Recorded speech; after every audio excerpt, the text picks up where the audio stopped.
All right, what's up, everybody?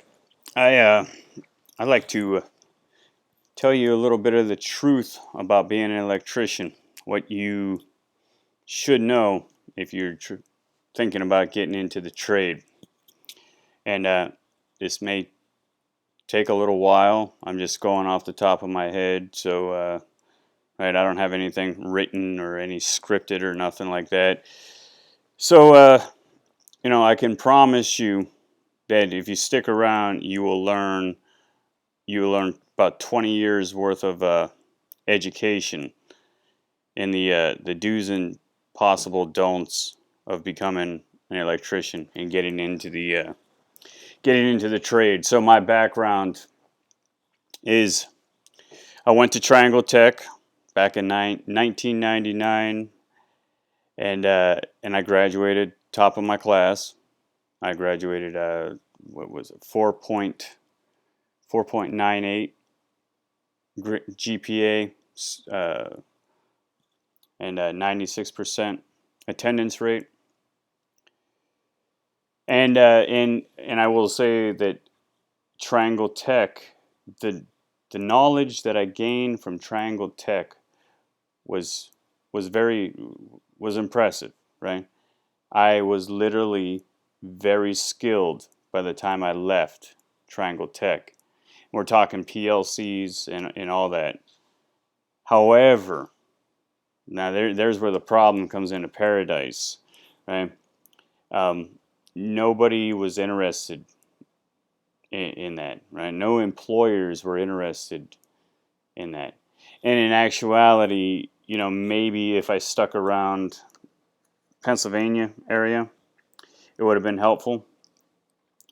But again, there's some caveats to this whole thing, right? So it's a little complex, and that's why I like to try to break it down, right? So there are a few avenues that you can choose as an electrician or coming out of Triangle Tech. One is a maintenance electrician. That was not for me. However, looking back, maybe I should have gone that route. Hindsight is always 2020. Right? And so maintenance electrician, I was not interested in sticking around Erie, PA. Oh yeah, but I went to the Erie, and so I'm a Pennsylvania boy, right? Grew up in Pennsylvania and Western Pennsylvania, and I did not start, and I tried to get work all over, did a bunch of, construction-ish type of jobs. And really, it boils down to it's not what you know, it's who you know there, right? And I did a lot of moving as I was growing up. So I would, like every 3 years, I would be at a different place. So I never really kept, a solid foundation. So this will not apply. Most of what I'm talking about will not apply if you got people on the inside that can give you a hand up and raise you, right? So, so there is the maintenance side. There is residential, which I never made an attempt to. There's nothing to it. I've been totally bored. I do need a challenge. And then there's the commercial side, which I've done in my roughly 20 years. Now let's go. It would be more like 16 years that I was an electrician. Okay, because I quit in 2016 and I started in about 2000. Right? So, for, so for 16 years I was an electrician. I did a few years total as a commercial electrician, and mostly my forte was industrial electrician, and uh, and I do kind of miss it, right? I do miss the work. I enjoyed working, and in industrial electrician, you're looking at least 6 days a week, typically everywhere that I went, was typically 6 days a week, 10-hour days, right? And so and they paid overtime after 40 hours, right? And and it was nice being able to work all the time. You're banking, you just you constantly bank. Your bank is just 60 hours out of the week. You have a Sunday off, sit around, drink some beers, make yourself a steak, right? And then and just counting your money and right back to the old, to the old grinding wheel come Monday morning, 6 o'clock in the morning, roughly, right? It's 10-hour days typically, and a lot of times you would get into 7/12s, so 7 days a week, 12 hours a day, overtime whenever there was crunch time, and I was basically, it was all new construction, right? So one of the things that you have to know, though, is that if you are in the industrial sector, you will be in the middle of bumfuck Egypt all the time, right? So that kind of sucked, right? Because my social life was complete shit, right? Now there's could be a good thing, it could be a bad thing, right? It made me a complete loner, and I don't need anybody around, and I don't need shit from anybody, nothing. And typically I don't want people around me, right? And that's could be a good thing, could be a bad thing, right? Because typically whenever I do get people around me, I've come to find out, especially in the field, right, in construction, it was 95% of it was all two-faced fucking lying fucks everywhere, right? Two-faced lying fucks that would be, all they were interested in doing when they were talking to you is getting something in which they could turn around and fuck you with it. So, it is what it is, right? Okay, so there's a commercial. I had some commercial jobs, and those typically, they're like, okay, for example, some commercial jobs I had a hospital in Iowa. Where was that? I had commercial job Intel in Chandler, Arizona, when they were making the new core Pentium core chips. That was probably about like 2004 or so. That was a fairly long project, and it was pretty nice, not bad. That kind of work. And Arizona University of Arizona, whatever the hell they, Sun Devils, shit, whatever they call themselves. That was pretty decent, right? All the women, all the females walking around and stuff, right? Wasn't much work, right? But it was a lot of kind of just dicking around, really. But it paid, right? And I had a few other ones, nothing big. Industrial, though, that's where the money's at, right? However, that's also where the hard work is, right? That's where some serious labor, um, right? You're typically not going to be inside. The elements, right? So, I did a lot of work in. I'll pull it up. So here's a company. Okay, I'm getting a little ahead of myself. I had this all laid out, and I wanted to try to stay intact. So Triangle Tech. If you're thinking about going to Triangle Tech, I would suggest you don't. Not for electrician, okay? And the reason being is because, so my first job that I had, well, here's what happened. Triangle Tech, Kona Cranes, I don't know if this is still the case, right? But there was two major corporations, or decent size. Kona Crane is a major. It's a global corporation, right? And they showed up, and I wanted this job so bad, man, so bad, right? And with Kona Crane, if you get in, they hire internally, so you always have a chance to move up. Plus, it's worldwide. So I mean, if there's a job opening in say Australia, and you want it, and you're qualified for it, you'll get it before other people do. And and there's a lot of perks to this whole thing. So I got this job. I had the job, right? So they came in and they gave you an extensive psychiatric evaluation, and I was hired, right? I think if I remember correctly, and I picked the Raleigh, Durham, North Carolina area, and I was going to that, and I think it was $16 an hour, right? Plus shit ton of overtime. Pretty much they said as much overtime as you wanted. And then it was double time on Sundays, right? So so I was psyched. I was pumped, right? I was like, yeah, I can't wait to get there. Well, whenever I graduated, I had the job. They came in to the school and interviewed me. They hooked me up. Everything was set to go.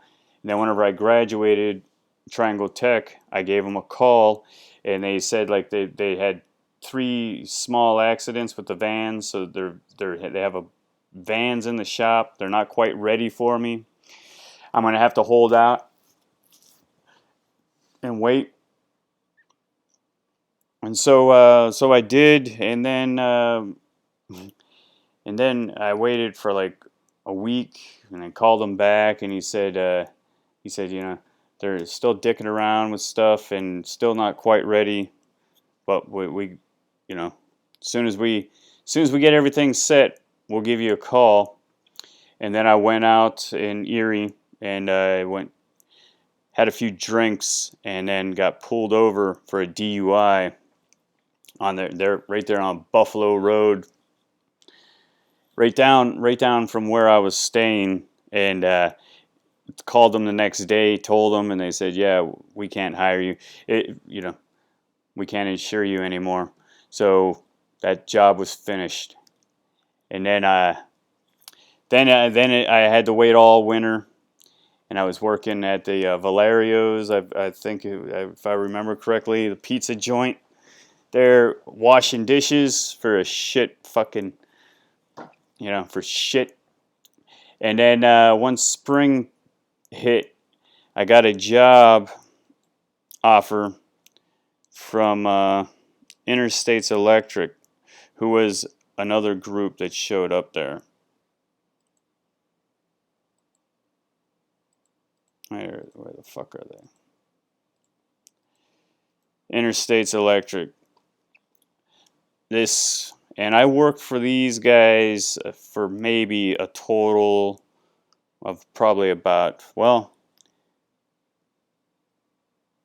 I had just about all of my 8,000 hours in with Interstates Electric.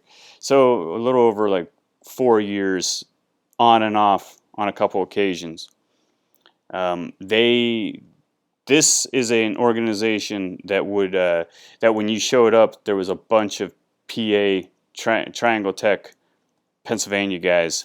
So if you're thinking about trying to get a job, I personally would try just get an apprentice job and skip that bullshit with these Triangle Tech.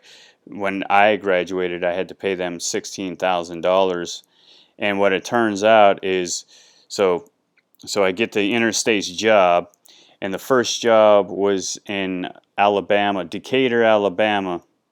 I drove down to Decatur, Alabama, started, and then I come to start seeing that all of these people, nobody had any education, right? Nobody was educated. It was like everybody, and so literally there would even be, say, Hispanic guys that couldn't even speak English, and this is what I learned inside the trade, right? That that whole schooling thing was a complete fucking joke, because I would literally have to work for people like guys that had no schooling. Like for an example, there's two specific guys, Miguel and Bartolo, right? Bartolo was from Juarez, Mexico, which is right across from El Paso, and Miguel was from El Paso. Neither one of them had any education, and Bartolo couldn't speak English, right? And I would work with them side by side, right? And right, and so when I found out, and they were making just as much money as I was. However, then after I can't remember the specifics. I think it was like after 30 days or 60 days, your trial. They gave you a test, and they tested in because they had a ranking system, kind of like how the military has a ranking system, right? And an E5 is a journeyman level, right? And so I took the test, and on paper, right, with Interstates Electric, on paper, I came and I shot I went straight up to an E4 level. However, I couldn't do anything with my hands, right? Like I had no experience with rigid conduit, with fucking threading it, right? With especially with all of the bends and shit like that, bending 90s and offsets and saddles and all of this shit. Completely clueless. However, the education, once I got that E4, I shot up from, I think, if I remember correctly, it was 1250, and I was up, I went up to $14, right? However, there's another little caveat to that, right? So they have the internal system. There's so much in depth. So they have the internal system, and what it actually turned out to was after the Decatur, Alabama project was finished. That was a Cargill project, and a flour mill. Then they ship you to other locations. And so then my next location was this Cargill Dow, and this is in Nebraska, Blair, Nebraska. This is the Missouri River right here, and right on this other side, just miles down the road, is Iowa, right? And they had so much work here, building stuff and shit. This is like a small city here, and they had so much work there that I spent roughly about 2 years, right up until 9/11, right? And so, actually, right here, that looks about right. This was roughly the area that we were working, and these should be cooling towers. And it turns out that 9/11, when they hit, I was up on the cooling towers. The boss came down, was yelling for everybody to huddle up back at the shop, right? Because America's under attack, right? This kind of shit. So like we're all running around, fucking looking up in the sky and shit. See, like what the fuck? What are they talking about? We don't know what's going on. Picking up all of our tools and trying to run. We get back there, and then we all were told to go home. And so after that, I don't know, maybe you guys are too young to know or remember any of this shit. But shortly after that, the economy took a big shit, and then I was laid off. And then from that point, I drove down to Houston, Texas, where I had some family, and I've never actually been to visit them and shit. And I drove down to Houston, Texas, and this is there's another school that you may have ran across in some sort of a newspaper or some shit, and this is how I found them. And they were called the Ocean Corporation for deep sea diving. And so after I was in Houston for a couple months, not knowing what I was going to do, they had a article in the paper about how deep sea divers make a shit ton of money, right? And makes sense and all that kind of shit. So I signed up for them, and then I went, and that was like if I remember correctly, about an 8-month course of intensive deep sea diving with the dive bells and chambers and saturation and underwater welding and all that shit. Right? And that also turned out to be a bunch of bullshit too. I got out, tried to work, and it turns out that wasn't any work. So all of these schools, they're all lying their fucking ass off. And don't trust a single one of them, because the facts are that if you ask how many, now at my time, my age, right? If I called up, I'll say, hey, how many people graduated last year? And how many people actually have work now? Right? And and then they're, well, we don't keep those numbers. Let me get this straight. You guys, like, for example, I wanted to go into business, right? I was thinking maybe I'll get a business degree and shit. I definitely want to get out of the construction part, even though I love building, and I actually do enjoy the work. Right? It is I need to move up. Right? I need dress kind of nice. Right? Feel good. Nice car. Some pussy. All that kind of shit. You're not gonna get any pussy being an electrician. Nobody gives a fuck about an electrician. Not nearly like if you walked in and you were, and it's because the whole nation pretty much has nothing but gold digging whores, right? It's a fact, right? And so you're not going to impress no girls, and on top of that, you are not going to find any, like this Blair, Nebraska, just a little dive bar, one little dive bar in town. You go in there and it's just like barfly shit, right? And then over across was where I stayed, Missouri Valley, right? Couple little dive bars, fucking toothless fucking turds walking around, and it just it's not my thing, man, right?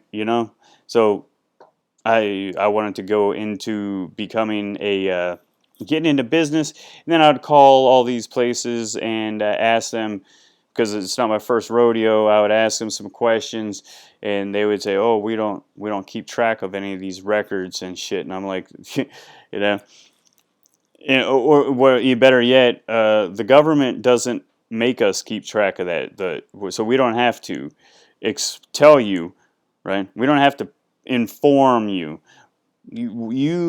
We don't have to give you full disclosure, right? We can fucking lie to you, basically, right? And then I would be like, oh, are you the same assholes that I'm going to have to pay some money to go to business ethics class, and you are going to fucking pull this shit on me? And how about statistics, right? Like, you're going to teach me statistics, however, you fuckers don't know how to keep your own statistics? It's all fucking bullshit, right? And it is. It's all bullshit. It's all bullshit, people.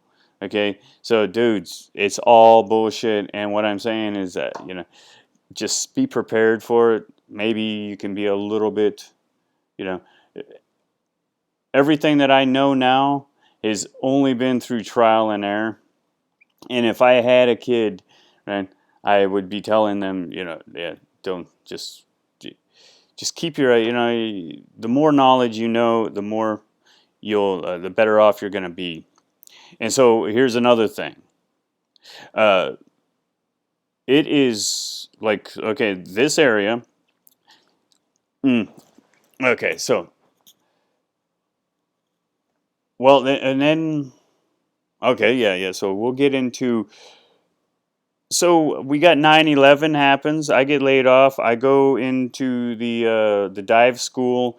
I get out. I go to Louisiana, and because there's a bunch of dives, and I get a job with Stolt diving, right? And all they're doing is paying $7 an hour, 7.50 an hour to show up at the shop and fucking clean shit and do stupid ass shit, right? Which is yeah. And so I went from like 14 bucks an hour with electricity to now I'm back down to seven fucking dollars an hour, 7.50 maybe it was, right? And and so I tried that for a little while, and I did go out offshore for a few occasions, right? And stayed on the oil on an oil rig, right? A boat right there at the oil rig. Got on the oil rig and all that kind of shit, but didn't like literally stay in the bunks in there. Stayed on the boat, and then I had a major car accident in Lafayette when I picked up well me and this bitch I was messing around with. We went to the strip joint she was working at, and we got really wasted, and then she slammed my brand new, it was about a year old GMC Sierra. She uh she slammed it into the back of a semi as the semi was coming out.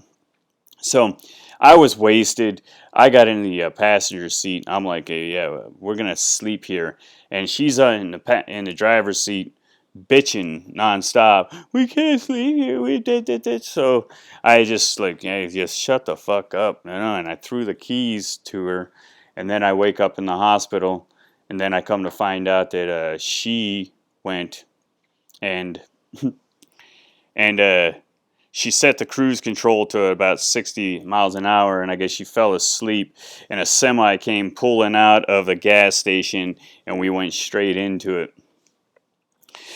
And so now I'm out of work because I got like a neck brace on for, I don't know, 4 or 5 months. And then all that shit goes, everything that I work for and everything, bleep, down the shitter again. And, but this time it wasn't me that was drinking or driving, right?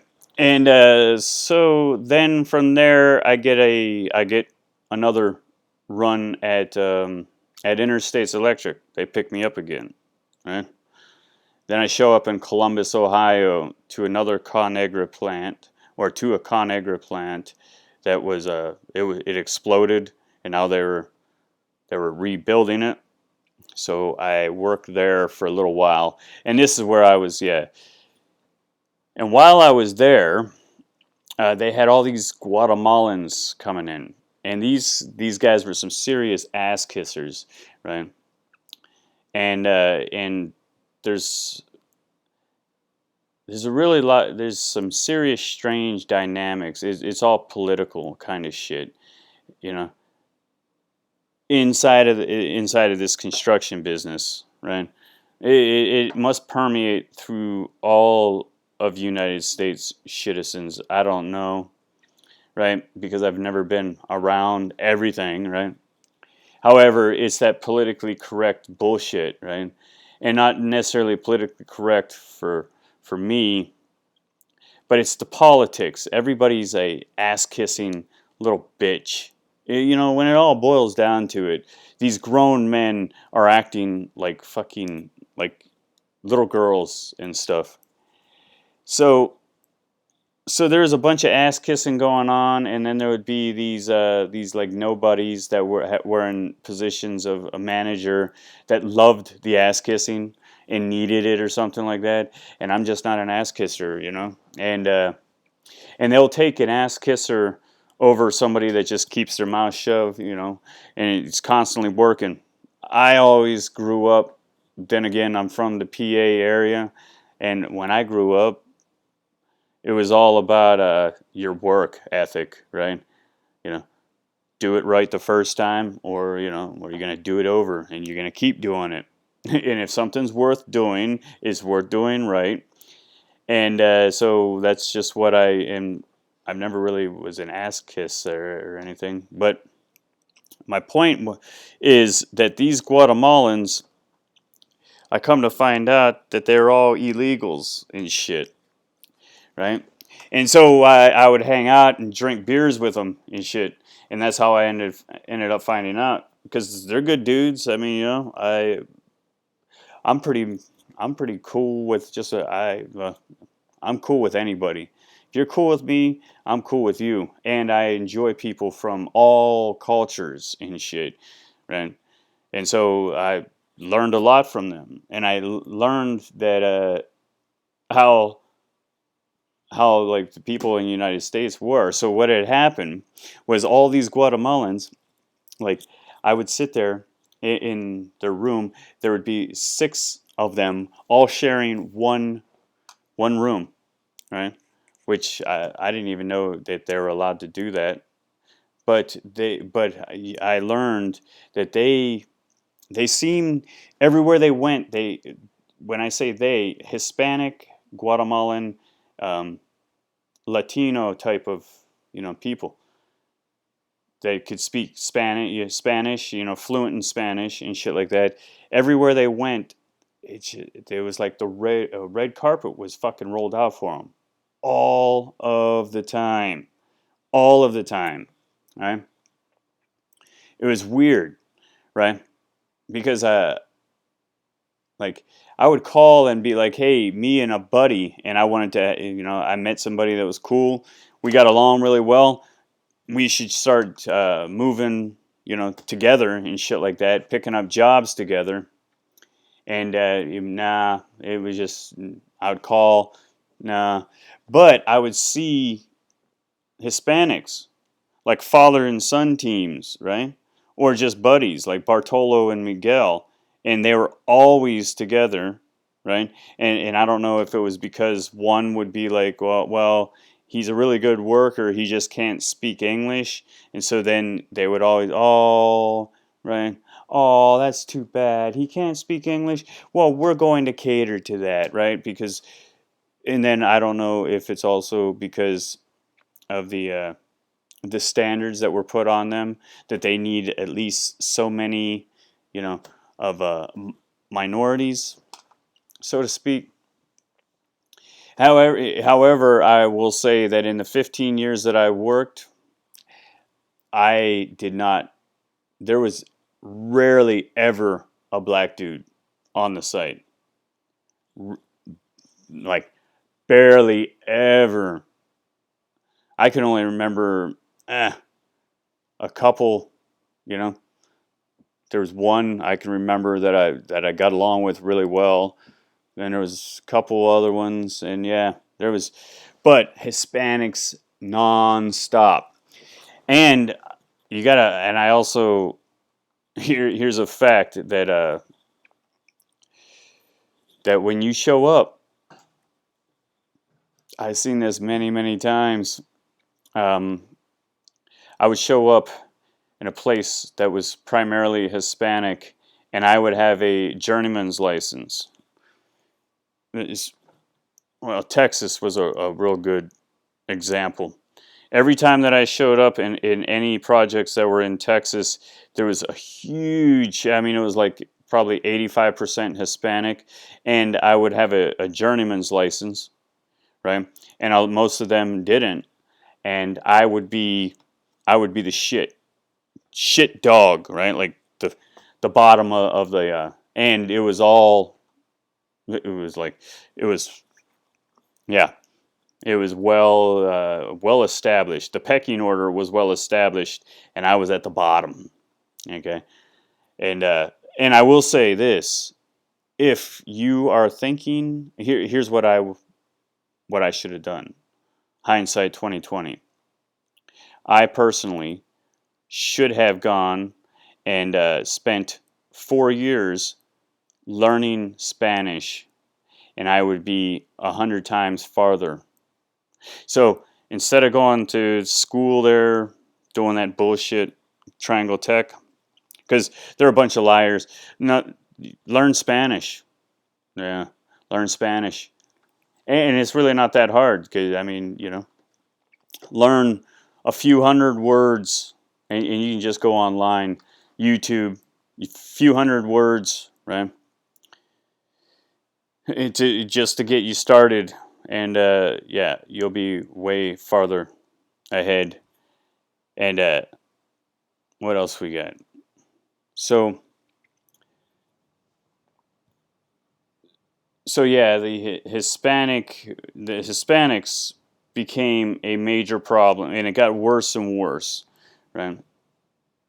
As I got older, and the longer that I was in the field, the more and the more that they showed up, and not even just showed up, the more that whenever I show up at different spots, different places across the country, the more that they were getting all of the management positions, which meant, oh, and here's another thing, they are, I'm almost jealous. There's a point where I'm almost jealous of how the Hispanics are, right? Because they're so communal, right? They take care of each other so well. It's unbelievable. And white people, white dudes like me, and most of the people probably gonna watch this in the PA area, right? Bunch of fucking weirdos, big time weirdos. So, for example, at lunchtime, day in and day out, every day at lunchtime, there would be a huge table filled with Hispanics, right? And they would all be community laughing, having a good time, passing food around to each other, right? Like just passing shit all around, and oh, like give me some of that, and give me, right? Like it was a fucking family, and most of them probably were, and that's another aspect, right? And once they're very family oriented, and they took care of each other. But me, I would be sitting by myself, right, over in another table by myself, and then there would be like another white guy over there by himself, right? And then and everybody was just like all isolated, kind of, right? It was really weird, right? And then you just sit there and watch, and they're all like they're taking care of each other, and they're all like, I don't know how to explain it, but it is the way it is, and that's why they well, that's becomes an issue.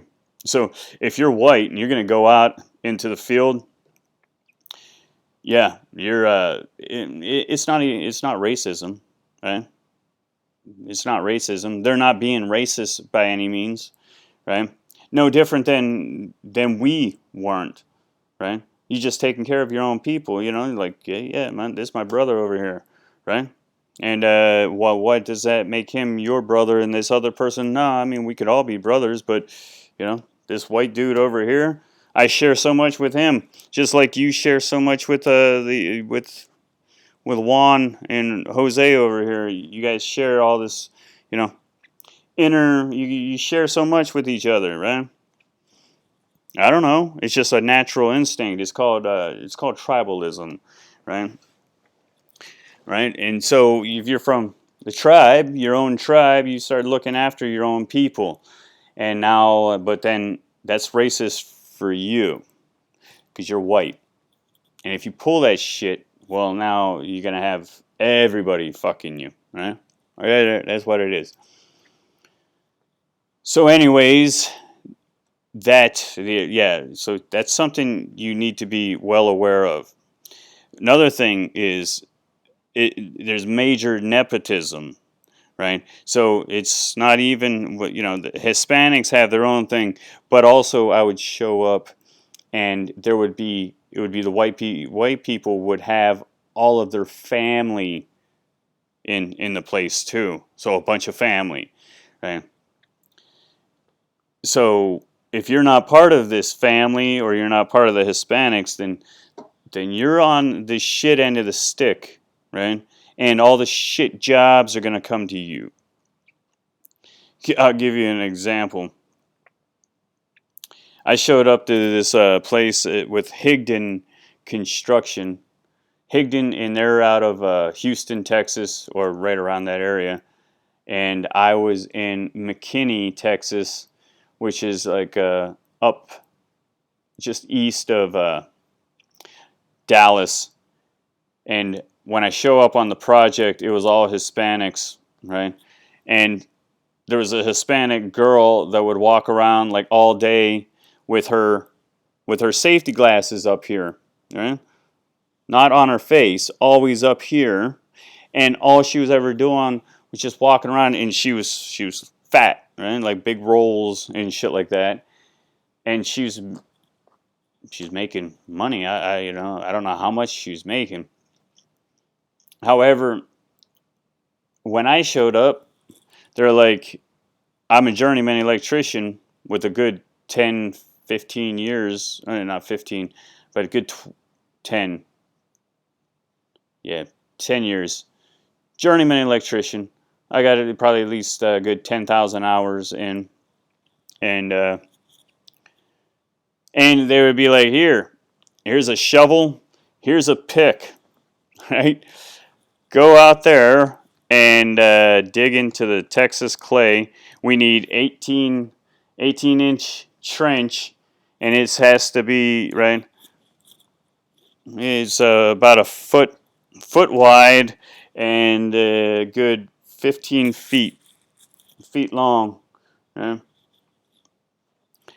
And while I'm doing that, okay, so I'm doing that and shit, but I'm looking around, and all these Hispanics are all just like standing around while they have like a backhoe or whatever, and they're doing a little, but they're standing around letting machinery do all the work for them and shit like that. And then fat girl would be walking past me all the time, and she always has this little like fucking like this shit-eating grin on her face, right? And it was it just the dynamics just so like gross, it just, and I quit in 2016, right? I had enough of the thing. And so what had happened was I'm sorry if I'm getting around, but everything's going to come full circle. So what had happened was I got my first journeyman's license. I tested in Nebraska, and Interstates Electric actually paid me to go and paid me for the day, paid for my hotel stay, and paid for the whole thing, the whole shot. And that was in Lincoln, Nebraska. I showed up, took the test, passed it, became a journeyman. I was thinking, right on, that's cool, that's a good thing, right?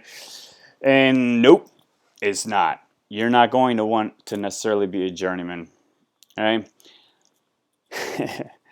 and so my next one, I was down in Houston, Texas, and I'm like, okay, I just got that one, and then the work fucking peters out, right? And that's another issue, that everything is, if you do not go and if you don't do maintenance, then what you're going to have to do is find yourself constantly looking for more and more work, right? Because it's new construction. You build the shit, you're out, right? And so I get my Nebraska license, and now I'm looking for a new job, and when you're looking for that job, there's no work here, right? So what are you going to do? You're going to sit around and wait for fucking work, or are you going to leave? I leave, right? At all times, I'm straight out the door because I am, I'm a go-getter. I'm looking for some work, right? I'm not gonna sit around here pulling my Peter all fucking day, collecting unemployment if I don't have to, if there's another job. And so I call, and I'm calling all around, calling all day for months, right? And so when you're not working, I would spend fucking 8 hours a day calling on the computer, sending my resume to every email that I can find, calling them to see if they got it, what they think, if there's still any work, what's going on, over and over again. And right, and the worst part of that whole thing was that every time I called somebody, I had a job. Just about, like if there was any work, electrician, I would call them, right? And I can pretty much get it over the phone. They can talk to me, they can hear me, they know that I know what I'm talking about. I'm not bullshitting. Hear it in my voice. They'd be like, yeah, uh, you sound, like, yeah, you sound like we want you. When can you? Well, no. The first question is, do you have a license, a journeyman's license for, like, let's say Oklahoma? Like, nah, I got all these other licenses. I got my Nebraska will reciprocate, but you know how that goes, right? So there's a whole process, and the government is the ones who process that. And the government are a bunch of stupid, dumb fucking dildos, right? And everything that they touch, they fuck. So yeah, I don't know and they'd be like, that's too bad. Yeah, we need somebody with a license, like right now. And so I would start doing all of this research about where I can, like how will be the fastest, calling up states, agencies about licenses, and fucking joke, man. It is so fucking pathetic. So fucking pathetic. All right. And this is why I'm telling you, if you plan on like getting a job and, like staying local, if you've been there all your life, if you know some people, you're pretty positive, you can keep working and shit. There might be some downtime, but you're gonna hang out and everything. Then by all means, go for it. I was I was looking for something.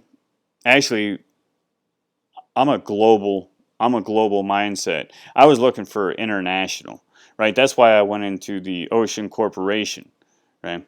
And then that's another thing I come to find out.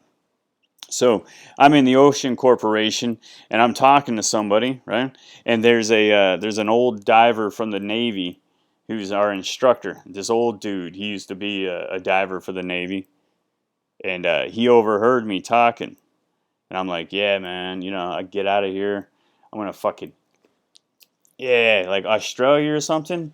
I'm gonna get some work overseas and shit, man. I can't wait to start working, get the fuck out of this country, right? And then he's like, wait, hey, what are you talking about? And he's like, you're not going anywhere, dude. I'm like, what are you talking about, right? This is United States, right? Like, I'm thinking, we got our military every fucking where. Why the fuck wouldn't I be able to? Hmm? And they and he'd be like, nah, you should have went to the British dive school. The Brits own everything. And I was like, no shit. Yeah. He's like, yeah, and the Brits own everything, right? So the only place you're going to be able to work, typically, right? He said there might be a couple jobs here and there, but you can pretty much fucking bet the house on the fact that you are going to work in the Gulf of Mexico and possibly on some outskirts of the United States, right? The shores of the United States, and he's like, and there's not really, in all my time, there's really no work there either. So you could like work in some inland, some which I did, which was be some shit like at a big like a big river. Where was that? That was up in Kentucky. I went up to Kentucky. Where the fuck was that? We were in Louisville. I think it was Louisville, Kentucky. We weren't there for very long. Just dropped in, and basically what it was there was this big conveyor belt type of thing that was vertical, and it would come down through and it would pick up all the it had it was mesh, and water would go through, and it would pick up all the shit. So it was like a fucking cleaning the water as out of the river, and we had to do some repairs on that.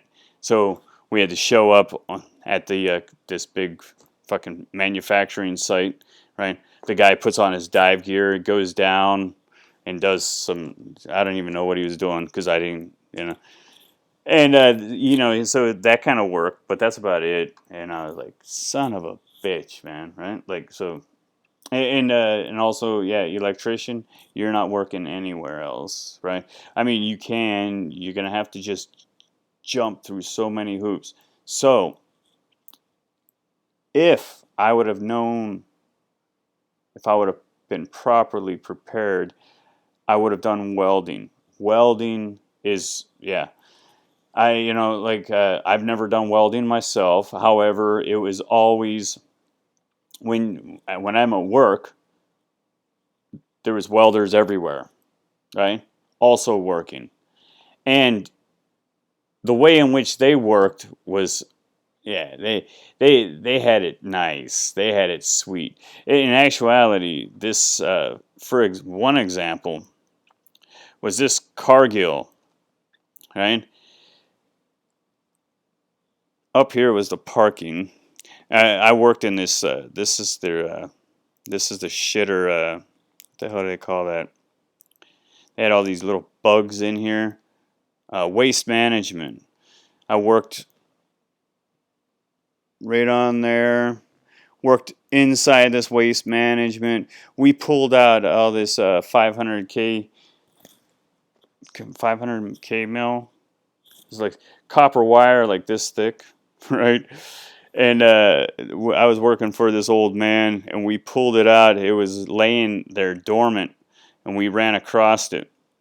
And so this one day, he's like, fuck yeah. And he said, we're going to take this all to the scrapyard for lunch. And so we started pulling it out with hacksaws, cutting it off into fucking little pieces. Manageable pieces, throw it in the back of the truck and shit, and hauled ass out, went down to the scrapyard. We got like $1,200 for that. Pocket money. We split it 3 ways. There was another dude with us. This old dude, old Ed. He was a good dude. So, where was I? I just lost my train of thought. However, I also worked at this Anheuser-Busch in Fort Collins. I worked there for a little while, for like 4 months or something. And oh yeah, now I remember the welding. Okay, so welding here. This is one example why you might want to think welding. They have these little over your shoulder welders. TIG, MIG. I'm not a welder, but they're just these little portable things, right? And what all these welders would do is they were fucking charging $80 an hour, right? And they would have all of their like dualies. Most of them would have dualies, and they'd be subcontracting, right? Where this is what electricians should be doing. However, we're not allowed to, or something. This is some bullshit. But these cats would be doing that, and they would have these little. So Cargill was paying them for their for their welders on the back of their fucking their dualies, right? So they had everything decked out in their dualies and shit. However, they rarely ever used that, and then they would have this over-the-shoulder, right, welder that they would walk around and use, and they're getting $80 an hour. Now, what would happen is Interstates Electric would charge $80 an hour for us, right? However, they would pay me like $24 an hour, which leads me into there's another major aspect to this, is that after 9/11 and the big economic collapse in like 2002 or so, and whenever it started to pick back up again, I noticed there's like Tradesmen International. That's another thing. If you're looking for any kind of work, it's basically placement agencies. Like, you're probably not going to get a job directly from these people or Interstates Electric anymore. Maybe Interstates, you know. But what you will do is there's all these placement agencies. So these assholes, and this really pissed me off, like, there's only so much I can take, right? And then I got to break, man. I got to, because I just, they suck the life out of, I love the work. I love getting up at 6 in the morning, being there 10 hours, 12 hours a day, making money. I love all that. And then these assholes show up and start to destroy it by making me feel like a fucking slave, right? And that's where I'm like, yeah, I got a problem with that. So these Tradesmen International and all of these placement agencies, they started taking over everything. And so what it boils down to is MMR and all of these other major corporations would always go to the middleman with Tradesmen International or the like, right? And did I pull them up? And so Tradesmen International would charge $80 an hour. And what they don't want to do is, the reason these interstates and these corporations are doing this is they don't want to take on all the overhead. So when they hire you, right, they don't want to have to start getting all of this shit because they know that they're not going to keep you for very long, right?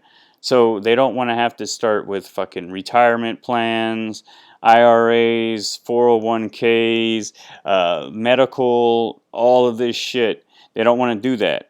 So what they do is they get a third party, another corporation, fucking scumbag cunts is what they do, right? And then they pay those fuckers the $80 an hour. Or maybe they don't. Okay, no, they wouldn't even pay $80. So now, Interstates charges Cargill $80 an hour to have a man on site. A journeyman, qualified journeyman electrician, $80 an hour, charging Cargill. And then Interstates pockets, let's say, I don't know, let's say they pocket $30 out of that hour that you're there. And then they send you off to the middleman who is now is making $50 an hour before paying you, and then they con you into about $25 an hour. Okay? So you're making 25. The middleman, this placement agency, is making 25, and then Interstates is making 30, right? It's a win-win, right? However, instead, it should be I get subcontracted. Nice and simple. So, Interstates can make 30, and then all Interstates has to do is put out an ad, but they don't, right? But they don't want to do they don't want to have to take responsibility for finding all the people and shit like that. So that's where the other one is. They don't want to, the recruiting for people and all that kind of shit. So anyways, so where you run into major problems, what I ran into a problem was with a specific one, which was called GRUS. Okay, I'm imagining they're still around. It's been a few years since I looked into them. And by the way, if you're looking into trying to be, you want to get into the business or whatever, again, welding. If you're going to go to school for welding, in my opinion, right? Because that's a skill set that is going to be very hard to learn on the job, right? However, electrician, because you're never going to be a real electrician in general. All you're going to do, for me, I was a real electrician after I got out of Triangle Tech. I was a real electrician, right? I was well qualified, like I was saying. I walk in, I take a test, and I'm all the way up to E4, and I'm almost a journeyman already with the technical knowledge in my head. However, I could not bend any. I didn't know what the fuck I was doing with any of the tools and with all the hands-on, the real shit, right? So what happens and what I've seen all of my career was they got to place the motor control centers, right? The MCCs, right? So there would be big rooms, and they would have all these what they'd call buckets, and that's where all of the motor controls were in, right? So if there's a specific motor out in the field, right, it'd be motor A-01, A-02, and you'd come down and you would, right, you turn off the power and shit, and what the object was to get all of the fucking wires routed to that MCC room where the main power was coming out of distribution center, right? And what would happen is they would only have their guys, like their special guys, and it was always like, say, with interstates, it was always the same guys, right?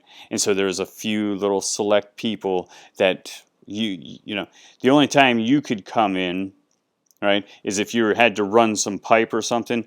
But the real electrical work of like connecting, right, and and checking and using these instruments, and the real electrical work, the technical electrical aspect, was always done by just a small portion, a group of people who had been around for a while. So they were basically, it was, I guess, like it was a trust thing, right?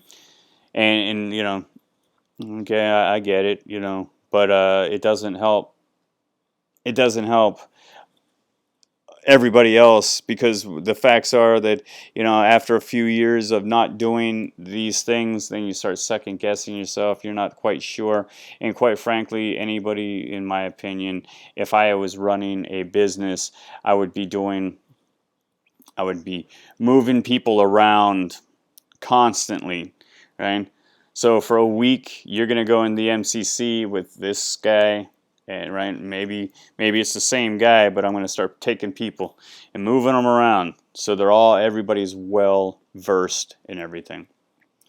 So yeah,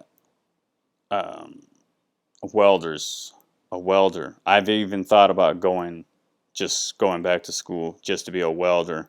Except, like I said, I'm tired of the whole fucking business. Right? Turns out that I grew out of it. Right? I just kind of grew out of it. I like there's certain aspects. There's another aspect. When you're in industrial, I cuss like a sailor, big time. and that's because I spend 60 hours a week. We're out in the middle of nowhere, right? It's nothing but dudes. Occasionally there would be a girl, and that would be real shit. That would be shit because when one female showed up, right, and we call the side cutters, we'd call them like dykes, right? So and all right, what you'd have these big whips that they got steel and metal and these for motors there were these whips and they would call them donkey dicks and shit like that, right? And just all these words we'd use, and we're not allowed to use that now because there's one female that showed up. So now you would say something and I would get in trouble all the time, right? Like, so for an example, this guy would come in and I haven't seen him in like months, right? I haven't seen the dude in months, all right? And he came from another project, and then he shows up, and I'm like, damn, I knew I smelled some pussy, right? And he'd be like, "Yeah, go fuck yourself," right? But that girl was right around the corner, and I didn't know, and she heard. And so then we come out and we get cried to, and we're not allowed, and we get scolded like little children and shit like that. It's fucking bullshit. I tell you what, let's put it this way. I'm going to be honest. And I'm not trying to gain any fans because, the truth is, I will say that from everything I experienced, I try to think back and be like, okay, all the positives, and I don't have any. I really don't. I've got to be honest. I don't have any positives, and right, and all I can think of is I fucking hate America, man. I hate the fucking people of America. United States, babe. I should say the United States. I fucking hate them. They are so fucking. I mean, just Oh my God. Fucking OMG. And it wasn't like that when I was younger, man.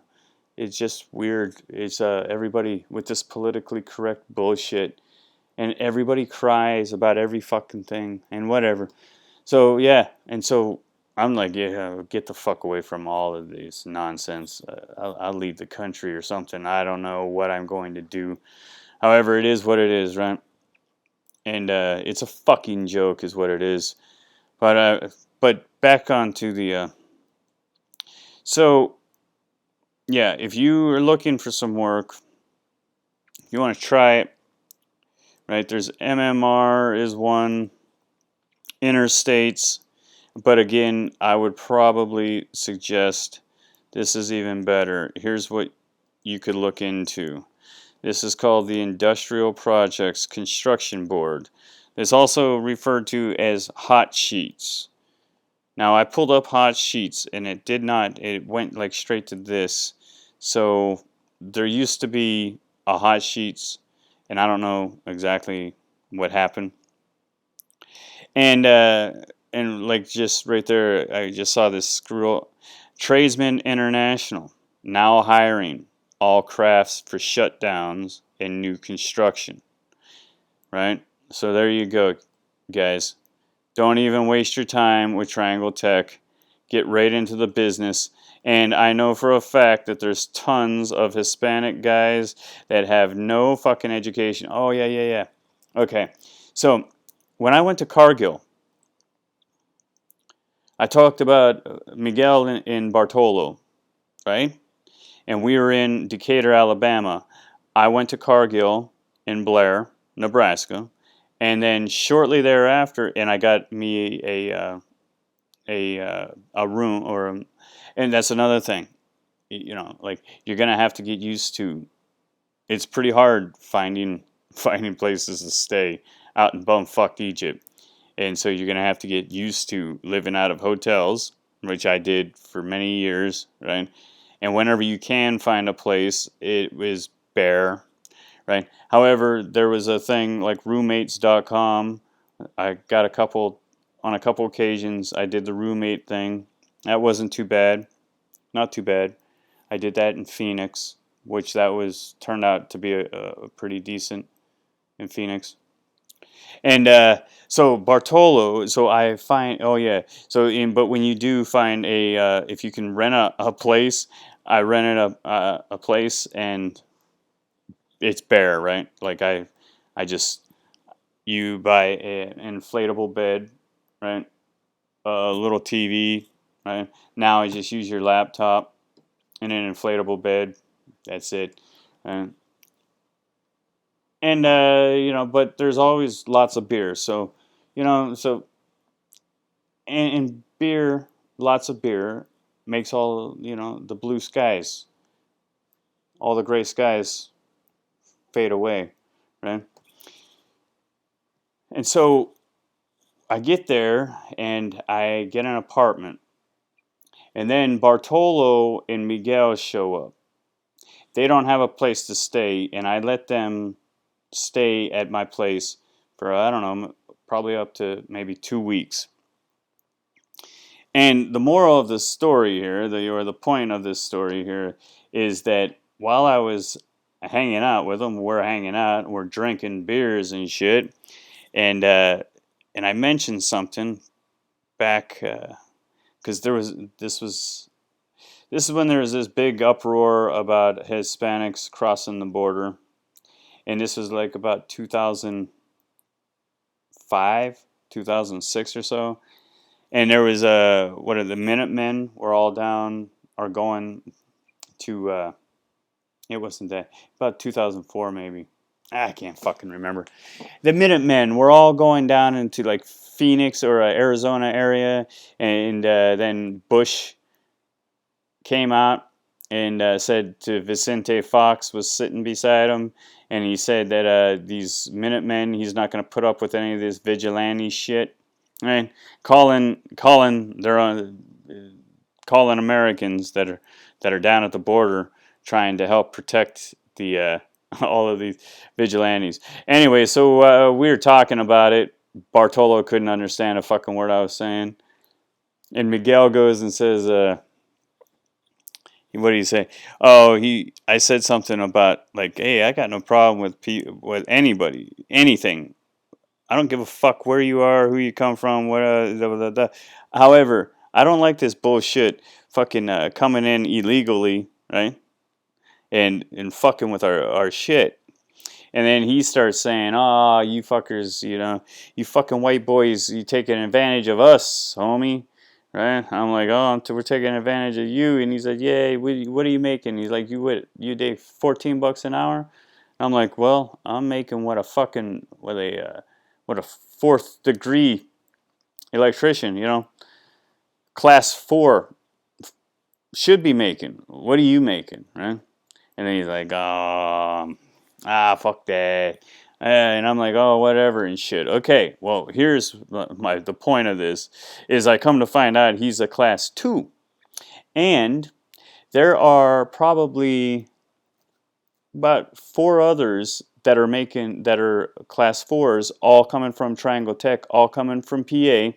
We're all in these classes together, right?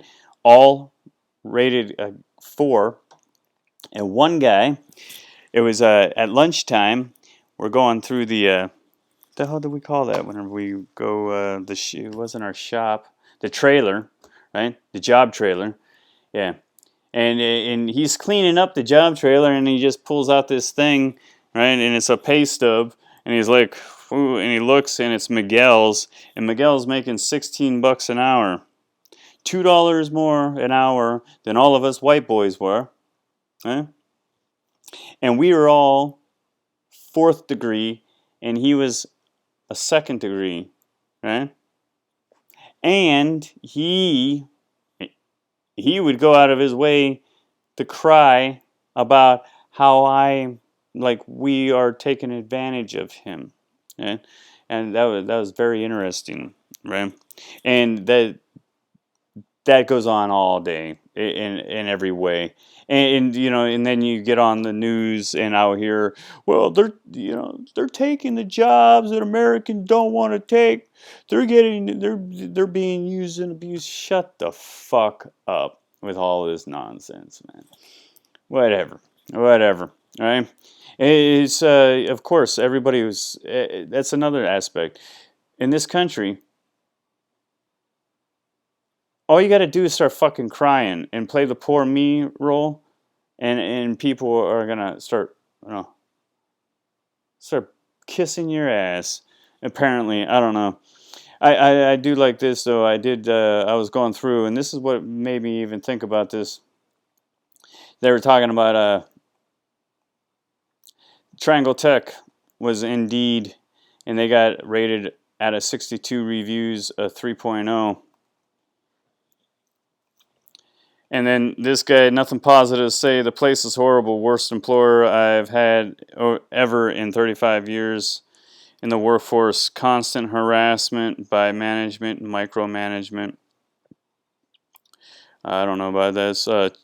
Too many slave or chiefs, not enough Indians. Horrible life work balance. I don't know about that, but it's a corporation. Triangle Tech is in big trouble. We're in trouble. They cut everyone's pay. This isn't what I was. They give students degrees that have no business having degrees. They fudge grades and numbers so they don't lose students.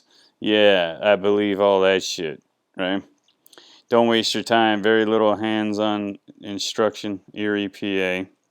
Students are lied to from the get-go about actual education they will receive.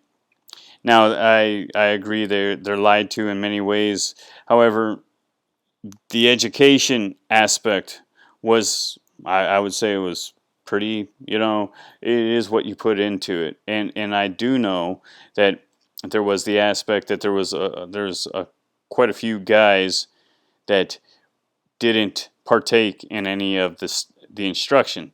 You know, like there's me and only one other guy, this little dorky dude, right? That actually did the PLCs and the programming. You know, like I spent all day programming this little light box to do all these fucking tricks and shit, right? And you know, by the time I pushed go, it spun and did all this shit, and it wasn't all that magnificent for as much time as I put into it. However, I did learn a lot, and there was a lot of, you know, 90% of the people didn't do shit, right? And here's that's what I'm talking about, because this is all of the United States. It's not what you know, it's who you blow. Okay, so if you want a good job, if you want, you need to learn how to lie your fucking face off and suck a mean dick. That's what you need to do. And not literally, unless you're into that fucking thing. And then you might be going a hell of a lot fucking farther in places, better places than somebody who's not. That's for sure. It's my understanding, and it's just how it works, right? The homos take care of their own too, right? Everybody takes care of their own. You know who doesn't take care of their own? Fucking straight white males, right? Like there might be a bunch of white males that are fucking watching this, and you know, fuck this asshole, man. Fuck this asshole. He doesn't know what he's talking about. Blah blah blah. Like, yeah, I got no. You know, no love for my white homies. Yeah, I don't, because I don't see it. I don't, you know, whatever. You know, there is no solidarity anymore. TIC, there's another big one. I've worked for them, and so you can go down through here if you wanted to. And definitely, I would call them up And definitely what I would do is lie. Lie your fucking face off. You know? It's that's everything that goes on in this country is fake it till you make it. Everywhere I go, everybody's a fucking liar, backstabbing, two-faced piece of fucking shit, dude. And that's only from fucking experience. I wish it wasn't so, but it is, and I call it the fuck away it is. Hey, and here's another aspect. We all are put on this planet, like everybody thinks fucking, one size fits all, right? Your mileage may vary, right? One size does not fit all, right? Maybe I just got an attitude. Maybe in a past life, right? All of these people, I fucked them over. Maybe in a past life, right? Maybe I didn't. Maybe they're just assholes. I don't know. It's really, it's neither here nor there. Who gives a fuck? It's just what it is, and I'm just calling it what it is. And most of everything that I'm talking about is an objective opinion, right? It's not whether I liked it or not. It's just how it is. Okay? So, Triangle Tech. It was a decent. However, here's another thing. They have this. Well, it would have been, yeah. So right at the end, I joined the union. That was a fucking joke, right? So I joined the electrical union. I was in North Dakota. I had bought a brand new travel trailer, right? Brand new travel trailer for like 35,000. It was pretty fucking sweet. This travel trailer for the price range and shit like that. A 40-footer, right? It was a Keystone 40-footer, and it was up in North Dakota. I bought it in Minnesota, but it took it to North Dakota, and I was living on the Indian reservation there in Newtown at Four Bears Casino, and I was living there for like all summer, so like for about 3-4 months, and that was pretty sweet. Okay? Right on what the fuck was that name of that? It was a big ass river, fishing like every night after work and shit. Yeah, drinking some beers, just walk right down from the camper down there, drinking beers, fishing and shit. That was pretty nice. The people there were not very nice. They fucking hated you. Like, I mean, you know, they weren't happy I was there. There was a big powwow for like 3-day event where all I heard while I was in my trailer was and they would all be doing these like big competition powwow-ish things, right? And I would walk down there, to look around and shit, and yeah, I don't know. Yeah, some cold shoulder, just some, yeah, it just looks like, who the fuck are you doing here? You're in the wrong fucking neighborhood, asshole. But, whatever. So, yeah, there's that. Here's another one for anybody that's out there. Roadtex.com. I used to use this quite a bit. Right? And you go there and, yeah, they got, riggers. You do your own little work and look into shit. And oh yeah. Here's one thing I wanted to say was if, like, let's say PLCs, right? If you're gonna do PLCs, you're not gonna do like Well, maybe. Yeah, Interstates Electric has a instrumentation program that is something to get into. For example, Newton, Iowa. I showed up at the job. I'm working, and now there's a guy that shows up, instrumentation guy. I'm like, what the fuck's this instrumentation shit, right? And literally, the the instruments that are on the pipes and all this kind of shit, valves and all that are the instruments, right? And so this instrumentation bullshit was all about me and the rest of the electricians getting everything down to this instrument. And then this specialized little bitch of a boy goes and opens up the instrument. It makes a few little connections and puts it down and then checks it off. And so for like, I don't know, it was probably a good month or so, I'm walking in and the guy shows up every single day, and he actually has his own, like, he's now in the office. He has his own little place in the office. He's hobnobbing, fucking bumping shoulders with all of the fucking big dogs, you know, going places and shit, and I'm out working, right? And then I show up and he's on his little fucking, right? And they're all like laughing and having a good time in the office. And he's always, and I'm like, is this fucking guy here, does he work? You know? Oh, he's instrumentation. Yeah, what the fuck does that mean? You know? I graduated Triangle Tech fucking as an instrumentation, all that kind of shit. Push buttons, you know, fucking relays, all that. I know all of this shit, and all I'm doing is the fucking monkey work, right? Just the monkey work.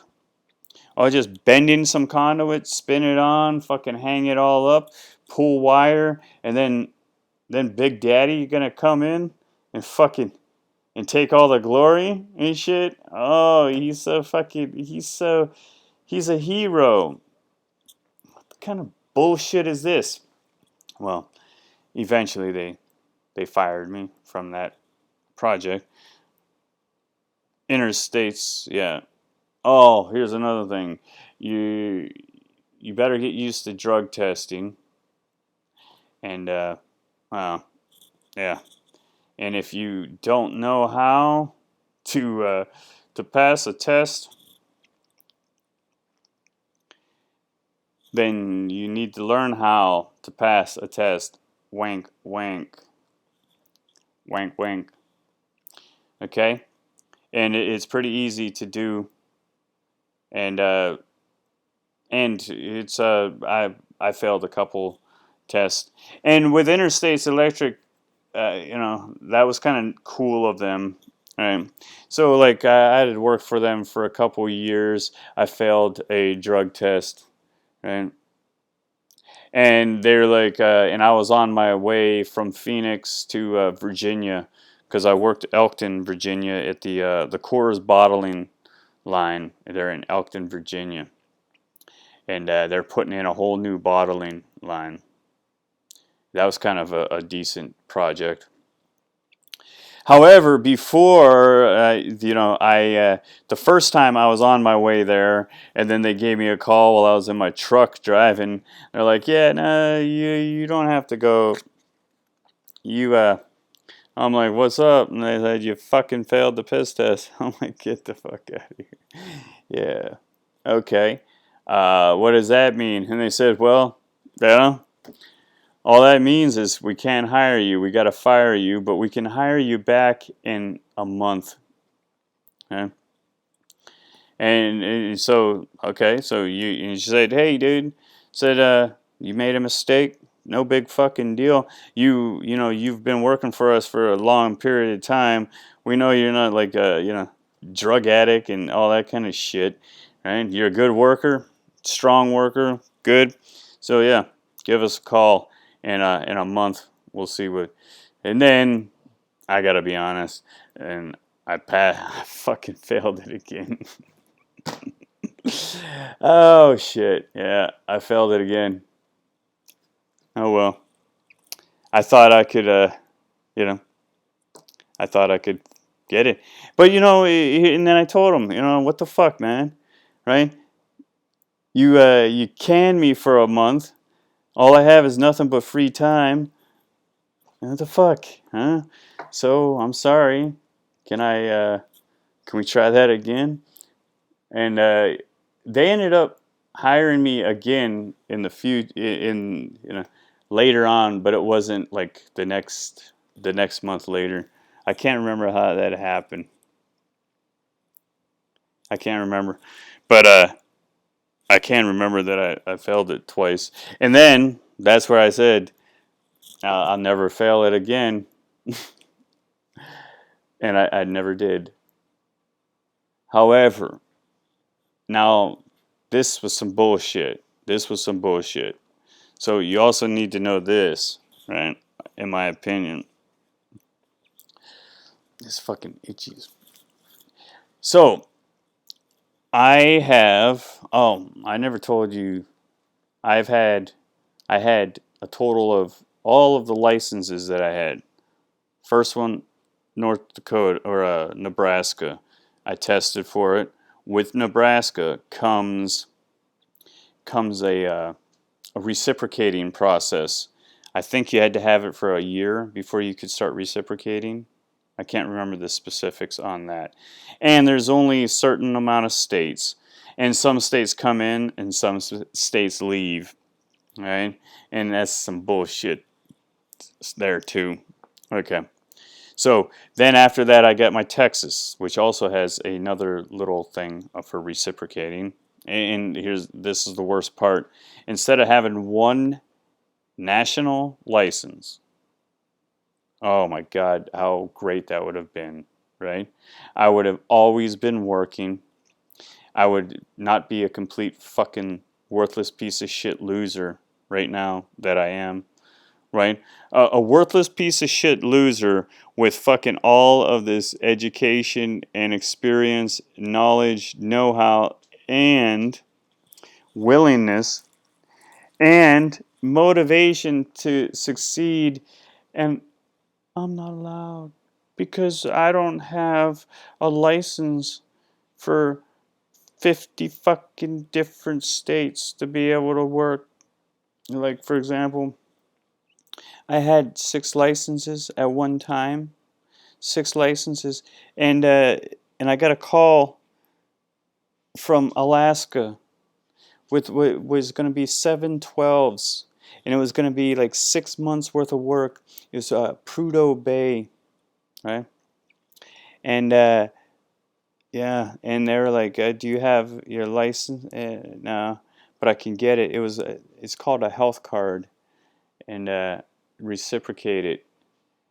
And I can't remember how, but I didn't have it, and they would have fucking hired me like right there. They would have paid for me to fly there, and I was like really psyched because I was in Denver, Colorado, and this was about 2008, 2009 when the economy had taken a big shit, and I was out of work, and I was like, fucking, I need that job, and I want that job. It was in a man camp, fucking Alaska, paying for me to fly there. Oh, this is gonna be awesome. I never got it because I didn't have some stupid ass fucking little license, right? And that is like 90%. Like, I had so many offers, so many possibilities, so much potential, and it always boiled down to I don't have a license at that specific time. And well, we need to get, if you had it right now, we would get you here. We would start processing you. But man, I got 100 other fucking resumes I can look through, and we need you now. We need somebody now. We can't wait around, And what happens when I hang up this phone and I call somebody else? And they're like, "Oh yeah, dude, I got one right now." And we're going to take you right now. We're not going to fucking sit here and wait just because dude wants a job. And so, what was my drug test? Oh, yeah. And so, there's another aspect. So, I had gone to see a doctor, right? This was about 2015. And I go see a doctor, and they give me some medication, and they say that I will, They say most likely you're going to test positive on a piss test, because I told them, I work like this, and they said, well, just so you know, and I said, okay, well, how does that work? And they say, well, as long as you have a doctor's excuse. I'm like, okay, great, because I do. And so I go in to take the piss, I take my medication, and I show the bitch, right? And I said, here, I'm going to show up positive. Can you take a picture? Oh, no, don't worry about it. Yeah, we're just going to send it. And I'm like, yeah. But no, I have a job. Okay. And the job was back in North Dakota. I was going to be the supervisor of the project, like for our unit, right? For the electricians. So I was going to be the foreman. 7 12s, if not more, for a school, right? And it was like, like they said, up to maybe 6 months worth of work, right? And they were also paying like 40 bucks an hour and like $120 a day per diem, right? For all days worked, right? So that was going to be like what, $840 a week in just per diem, tax free, right? Plus all this overtime. I was going to be making probably about, clearing like $2,500 a week, right? And I had fucking erection, like,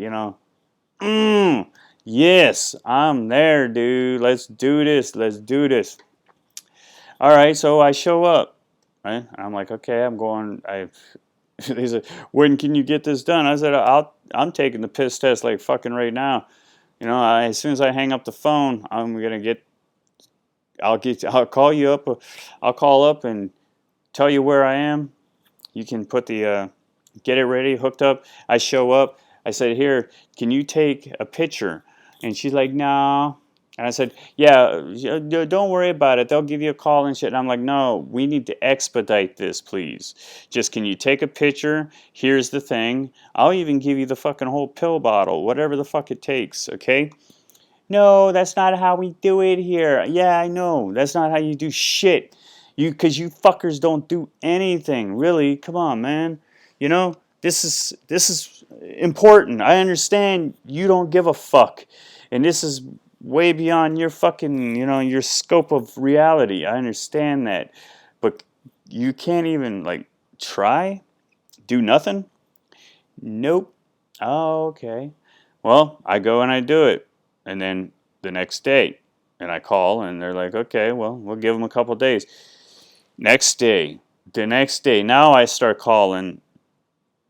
Straight to the office, and I start bitching at it. Like, first it wasn't just straight up bitching. I don't know. I call in, it was like, hey, can we get this done? What the fuck does it take? I mean, goddamn. How hard is it? I already tell you that I fucking failed the thing. And all I need to do, and every fucking bitch that answers the phone just doesn't give a fuck. Oh well, because that's why I'm saying, fucking hate this country. These people are fucking brutal, right? And so I lose the job. And then 2 or 3 days later, the fucking cocksucker calls, ring, and says, yeah, hey, can you send all we need you to do is send a picture. Just take a picture and send it to us. Oh, so what that bitch could have done? Yeah, I got an idea. Yeah. Hey, go fuck yourself, you fucking assholes. And I lost that job. And so, and the worst part is that later I see the job, another job advertised with the same agency, placement agency, and I call up, eh? And I'm like, yeah, and I say, oh yeah, electrician, oh yeah, blah blah blah. And then they go, what's your name? And then I say, and then they're like, oh, aren't you that? Yeah, you know what? We're kind of, yeah. And they're fucking blackballing me now. okay? Because they know that I'm not going to be able to, yeah. And so that was fucked up, in my opinion. Okay.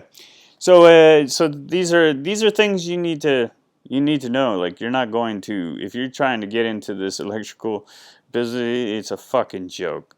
But if you want to, here's road techs. There's things for welders.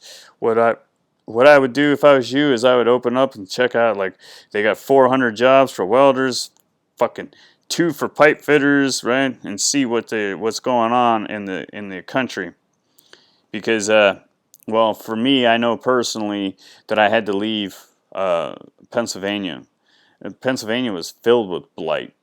There was no jobs there when I was around, right? This would be 1999. Well, before that, so I graduated in 91, right? And there was no jobs. There's nothing. Fucking nothing. Nowhere. Even the people that had jobs had shit jobs, right? Like Pennsylvania. And I miss my home. I specifically love the country, like going out into the woods and shit like that. When I lived up there, But as far as work goes and shit, fuck that. You have to leave. I mean, yeah. And when I started heading out west type of thing, there was a lot of way more potential. Okay, so, and even more than just way more potential, just the whole mind expansion, right? Like, I would never be the kind of person I am with the kind of perspective that I have if I would have stayed trapped in that little in that little spectrum. Well, you know, let's put it this way. All of my family, like everybody in family is all still in Pennsylvania and shit. And we are worlds apart. Like, yeah, they don't have a fucking clue. Yeah, like they have not grown in any respect, mentally grown. A lot of them have physically grown, like fat, right? But not really mentally. And it's kind of, it's kind of sad. But it is what it is. Again, here's something. Popular black book resume searches requires client black book accounts. I don't know what this shit is because this is new and I haven't been on here for years. But here it's got 432, right? Pipe fitters 233. And any of you people out there that are in the PA area and shit, you might like this. I'm doing this to potentially help you guys. Okay, so I would suggest spread the word around. You know, that's the only way that people can grow and shit is by you see some light and you share and help people out, right? I would love to get my white white man, white young men, and I would love for them to start flourishing again, right? And not sitting around like a bunch of little shitheads, huh? Start flourishing. Stand up for yourself, Start making something of yourself and shit. I'd love to see that. And I would love even more if I had a little bit of a little involvement. It would make me feel pretty good. And so this is like an idea of how now hiring electricians and apprentices, Aerotech. So we got Aerotech 360 Industrial Services, Road Dog Industrial. I've contacted all of these. I've worked for Aerotech, 360 Industrial. I haven't didn't work for them, but there was a bunch of times that I called them because in North Dakota there was a huge the oil boom type of thing in North Dakota. Never heard of this Tech USA. Ooh, there's like a real electric company out of Baton Rouge, Louisiana. Ooh, Louisiana's a shithole. And here's another thing. Arizona was pretty nice. Arizona, I liked Arizona. Never really went to Oregon. Oh, well, I'll show you where I have worked. Okay, let's see. I worked in Maxton, North Carolina. That's about the only place as an electrician. I worked in Alabama. Worked in Texas. A couple places around here and a couple places around there. I worked in Oklahoma a little bit. I worked in around Omaha, Nebraska for quite some time. This was whenever they were big time into the ethanol plants. So ethanol was what was really, there was a shit ton of work for, and that's what took me up there. And I stayed up there for quite a bit. And fucking hate Nebraska. Right? I fucking hate Oklahoma. I hate Texas. I hate Texas with a passion. Fuck Texas and everything fucking comes from Texas. And when I was working, all these spots that I worked in North Dakota quite a bit, no Montana, nothing. I had a Washington license, but I never actually worked there. But I had it for a while. I worked in California, Bakersfield, right here, at the Dryer's ice cream plant. I never worked in piece of shit Nevada. However, I did go to jail for the night for jaywalking in Las Vegas as soon as I flew in. Those fucking scumbags. I've worked in a few different places in Arizona, and I gotta say, Arizona was like, I don't know, it was pretty cool. It was like so kind of relaxed, like you could, yeah, I just felt so at ease, you know.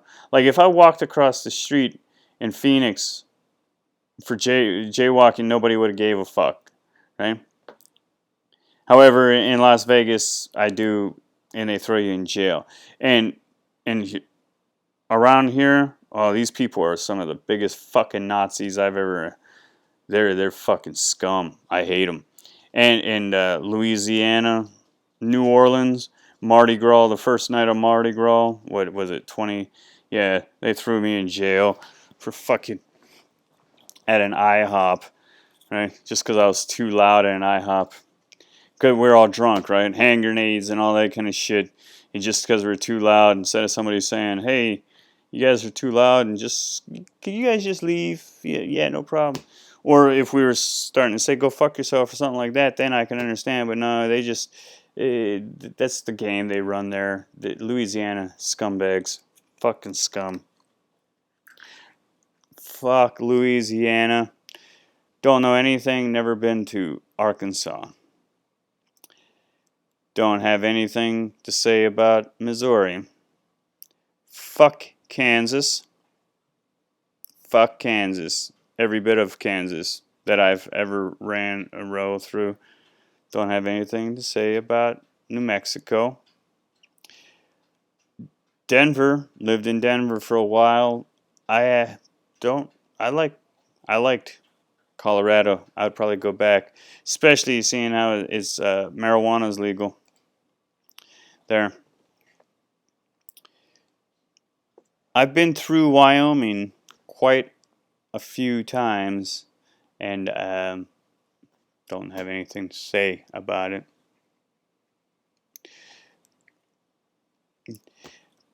Been through Minnesota. It seemed fairly nice. Don't know, really had just been through it. Iowa. I stayed in Iowa. It's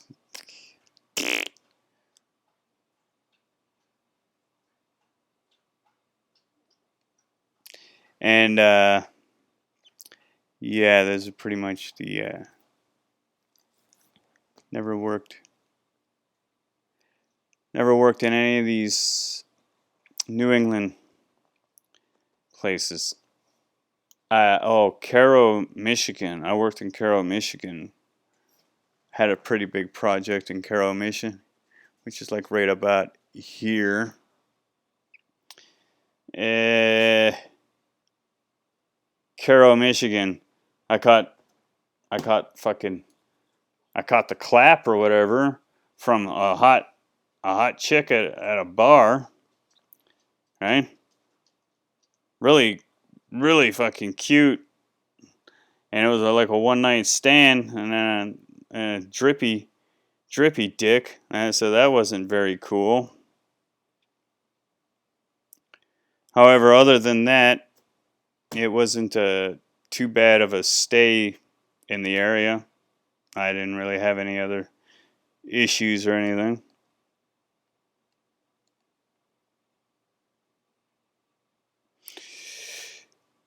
So, what do we got here? So, I'm pretty much I'm going to end that there. If, one final thing that might be very helpful.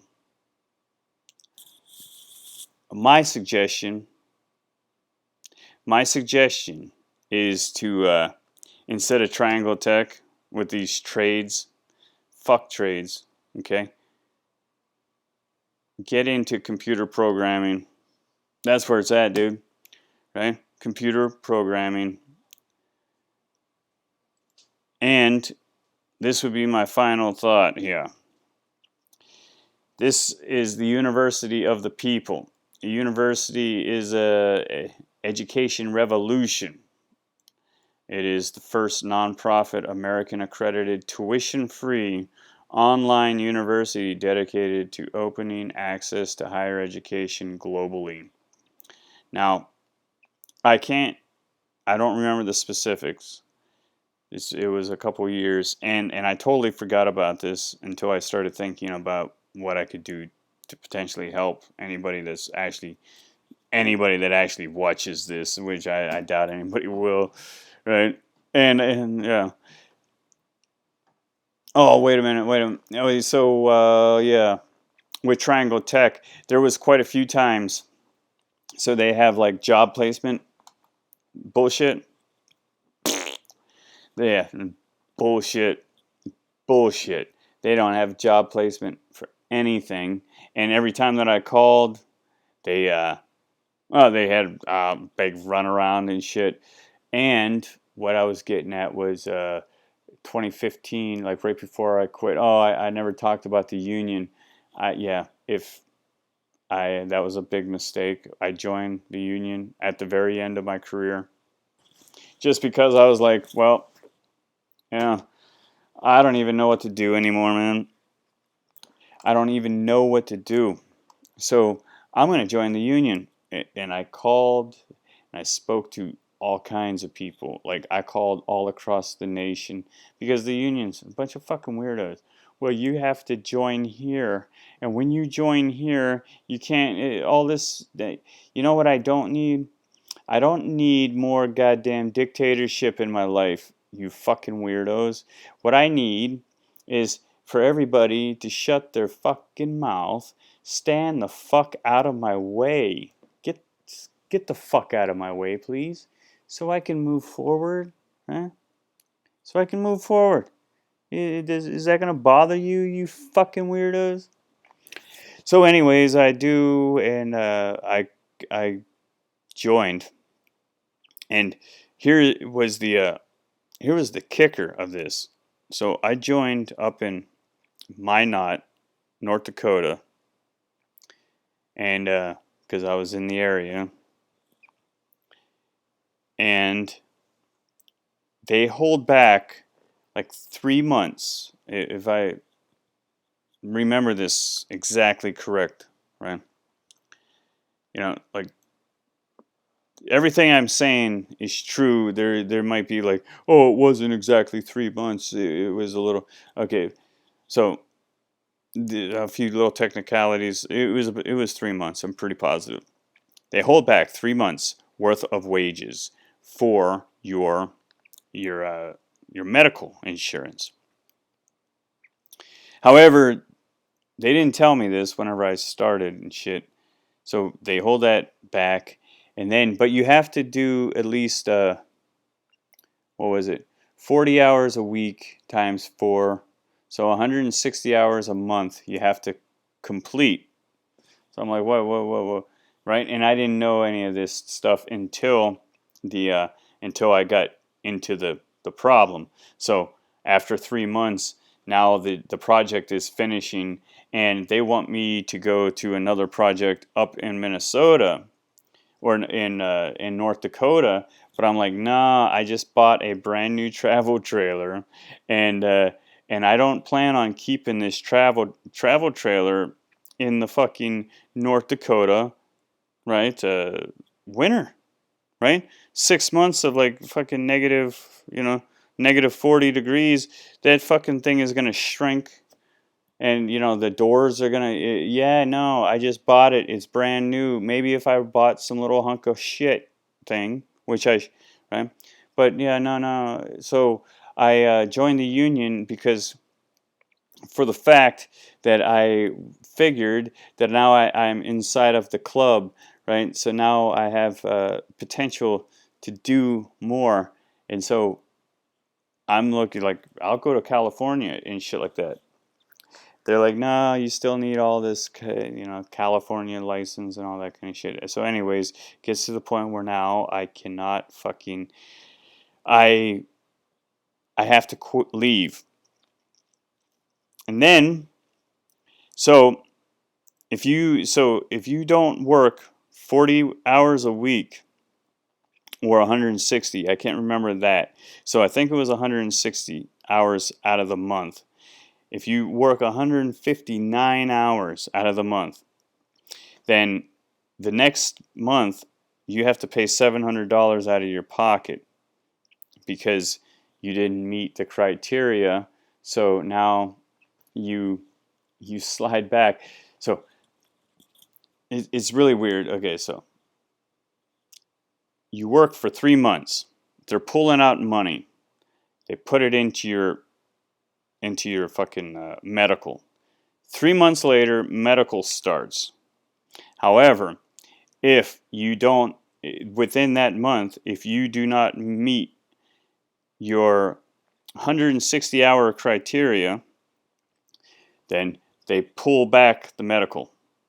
And now you start all over again, right? Or for that month, you have to pay $700 out of pocket for your medical, right? And then, so now if you're laid off the next month, then you're paying $700 out. And then when you get back in and you're starting to go back to work again, they're going to hold back your start from scratch again. And you hold back another 3 months. And I'm like, wait a minute, where did the first 3 months go? And they're like, sir, that's the way. And yeah, you didn't tell me this, because if you would have told me this, I would have straight up told the guy right in fucking front of. Yeah, and yeah, so there's a shit ton more about that union bullshit, and I shouldn't. What a fucking joke that was.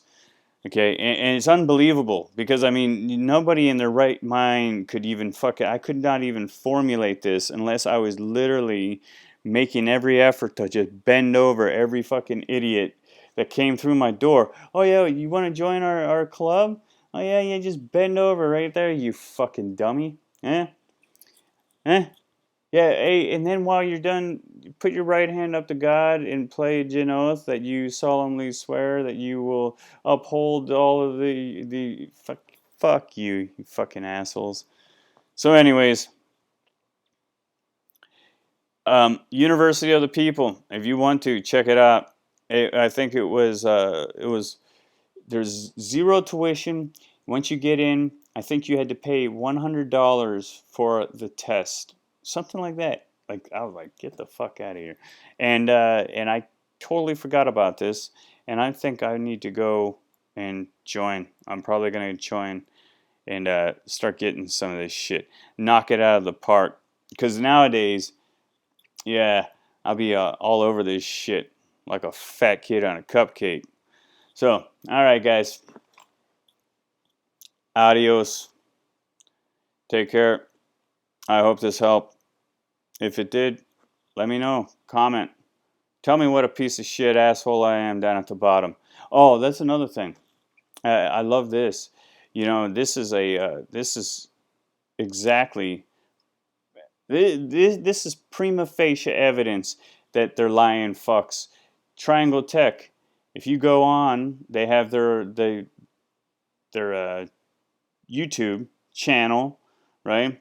It says we hire people for important blah blah, all that fucking nonsense, right? They're gobbly bullshit, fucking commercialized fucking twats, right? However, then I look down and they have all the comment sections closed. Eh, isn't that real fucking convenient, huh? You're not gonna allow the people to talk on it. So you can all come talk on mine, discuss this shit on my channel. You say anything you want. Tell me what a fucking douchebag I am. I'll tell you, go fuck yourself right back. Still, it's freedom, baby. Okay? So, take care.